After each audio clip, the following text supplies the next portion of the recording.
Bax, mən bunu necə eləyim? Toğrula bunu necə deyim mən? Onun mənə heç bir dəxli yoxdur. Bu dəqiqə sənin həyatın mənim dodaqlarımın arasından çıxan bir kəlmə sözdən asılıdır. Dediklərimi eləməsən, hər şeyi açıb danışacağım. Bax, ev istə, pul istə, maşın istə, nə bilim, nə istəyirsən de, amma bu hissə məsələsini mən necə eləyim? Demədin ki, nə istəsəm eləyəcəksən?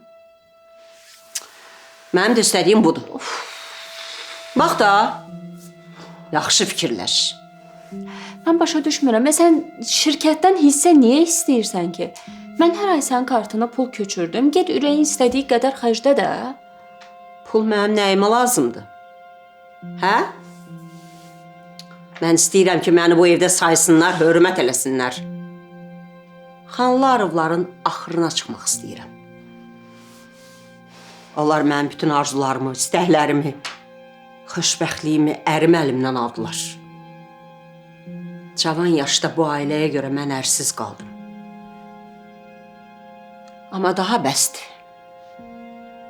Bundan sonra susmaq yoxdur. Necə yəni?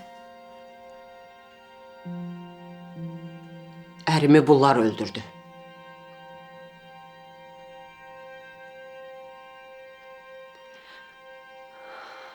Beş-üç manat verib məni susturdular.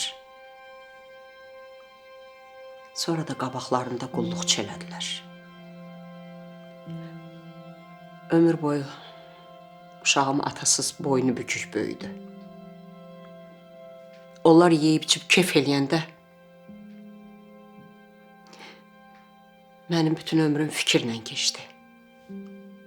Cavan yaşdan fikir eləməkdən başım ağardı. Balam atasız böyüdü.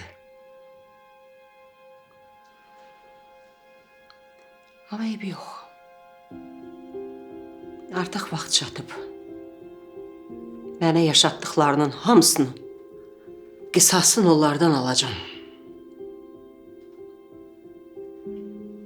Mən Samirin payını istəyirəm. İndi məni başa düşdün? Ona görə də Ləman xanım, mənim istədiklərimi eləyəcəksən. Yoxsa bilirsən nə olacaq?